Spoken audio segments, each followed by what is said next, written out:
Good afternoon students हम कर रहे हैं 7th क्लास के सोशल साइंस सब्जेक्ट को हम कर रहे हैं। सोशल साइंस का हम 5वां लेसन कर रहे हैं, शासक और इमारतें, जिसमें मुगल शासक व अन्य शासकों के द्वारा बनाई हुई ऐसी ऐतिहासिक इमारतों और उनकी निर्माण कला के बारे में बताया गया है। तो सबसे पहले हम देखेंगे कुतुब मीनार के बारे में। कुतुब मीनार, जिसका निर्माण कुतुबुद्दीन ऐबक के द्वारा 1199 में करवाया गया था। कुतुब मीनार की 5 मीनारें जैसे हैं, 5 मंजिला इमारत है ये है। और इस मीनार की सबसे ज्यादा बड़ी विशेषता क्या है कि इसमें जो ये छज्जे बने हुए हैं, इस मीनार में छज्जों के नीचे छोटे छोटे मेहराब व ज्योतिमय रूपरेखाओं का नमूने मिलते हैं। देखो, इधर से हम देखते हैं ये छज्जे नुमा से जो बने हुए हैं और इनके नीचे ये पट्टियां बनी हुई हैं। ये जो पट्टियां इधर से ये है और ये पट्टियां बनी हुई हैं, जिनमें अरबी भाषा में अभिलेख लिखे गए हैं। ये पट्टियां हैं जो ये पत्थर की बनी हुई हैं और इनमें अरबी भाषा में उस समय से अभिलेख लिखे गए हैं। और खास तौर देखो, ये पट्टियां यहाँ से ये कुछ घुमावदार स्तंभ हैं और कुछ ये कोणीय। तो इस प्रकार से घुमावदार व कोणीय पट्टियों के ऊपर से पत्थर के ऊपर ऐसी अद्भुत निकासी करना उस समय की जो कारीगर है उनकी कार्य कुशलता को दर्शाता है। इसी प्रकार से अन्य इमारतें भी हैं। तो ये कुतुब मीनार जो है ये किसके द्वारा बनवाई गई थी? कुतुबुद्दीन ऐबक के द्वारा इसका निर्माण कार्य 1199 में आरंभ करवाया था। और कुतुबुद्दीन ऐबक के बाद में इसका शेष कार्य इल्तुतमिश के द्वारा करवाया गया था। इल्तुतमिश के बाद में भी इस निर्माण को, क्योंकि जो ऊंची ये मीनार थी, इमारत ज़्यादा ऊंची थी, तो इसको आंधी तूफान से बाद में इसके जो क्षतिग्रस्त होते गए हैं, उन हिस्सों का भी कार्य अलाउद्दीन खलजी, मोहम्मद तुगलक, फिरोज शाह तुगलक आदि के द्वारा इसका मरम्मत कार्य करवाया गया है। तो इसी प्रकार से हम बाद में देखते हैं अन्य शासकों के द्वारा भी ऐसे ही निर्माण कार्य। इसी प्रकार 8वीं से 18वीं शताब्दी के बीच में राजाओं और उनके उत्तराधिकारियों के द्वारा भी अन्य ऐसी इमारतों का निर्माण करवाया गया है, जिनमें मंदिर, मस्जिद, महल आदि आते हैं। इनके अलावा उनके द्वारा मकबरों का भी निर्माण करवाया गया है और जनता के हित के लिए राजाओं के द्वारा मंदिर, हौज, कुएं, सराय आदि का भी निर्माण करवाया जाता था। राजाओं से ये अपेक्षा की जाती थी कि वे प्रजा की देखरेख करेंगे। राजा जनता से प्रशंसा पाने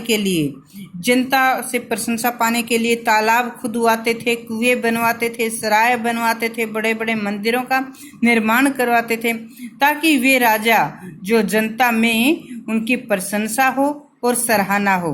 तो इस प्रकार से बहुत से ये निर्माण कार्य राजाओं के द्वारा करवाए जाते थे। राजाओं के अलावा जो धनी व्यापारी होते थे, उनके द्वारा भी विशाल हवेलियों का निर्माण करवाए जाते थे। ऐसे बहुत सी हवेलियों के अवशेष 18वीं शताब्दी में मिले हैं।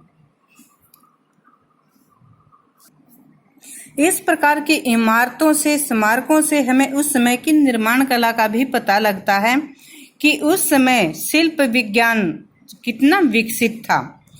तो उस समय जो बड़े बड़े इमारतें थी, विशाल कक्ष थे, उनका निर्माण करने के लिए 4 दीवारों के आर पार लकड़ी के सहतीर लगाए जाते थे।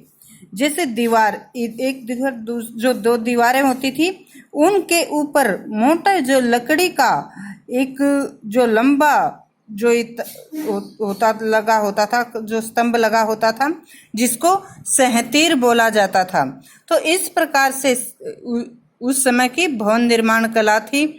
और इसके बाद हम देखते हैं कि 7वीं और 10वीं शताब्दी के मध्य भी वास्तुकार भवनों में अधिक कमरे, दरवाजे और खिड़कियां बनाने लगे।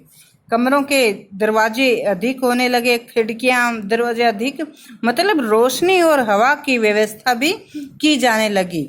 छत और दरवाजे, खिड़कियां अभी भी 2 ऊर्ध्वाधर खंभों के आर पार एक अनुप्रस्थ सेती रखकर, मतलब ये कैसे बनाई जाती, खिड़कियां भी होती तो खिड़कियों के ऊपर भी इसी प्रकार से एक लकड़ी का सेती रखकर ऊपर की जैसे दीवार का निर्माण किया जाता था। आज तो इस प्रकार की जो वास्तुकला की जो निर्माण शैली होती थी इसको अनुप्रस्थ टोडा निर्माण कला कहा जाता था। इसी प्रकार मंदिर, मस्जिद, मकबरों और सीढ़ीदार कुएं या बावड़ी जो होते हैं उनका निर्माण किया जाता था। इसी प्रकार बच्चों राजाओं के द्वारा विशाल बड़े मंदिरों का निर्माण भी किया जाता था। ये हम देखते हैं कि शिव मंदिर जो बनाए हुए हैं, ये कंदरिया महादेव मंदिर का निर्माण चंदेर राजवंश के राजा धंगदेव के द्वारा 999 ईस्वी में किया गया था।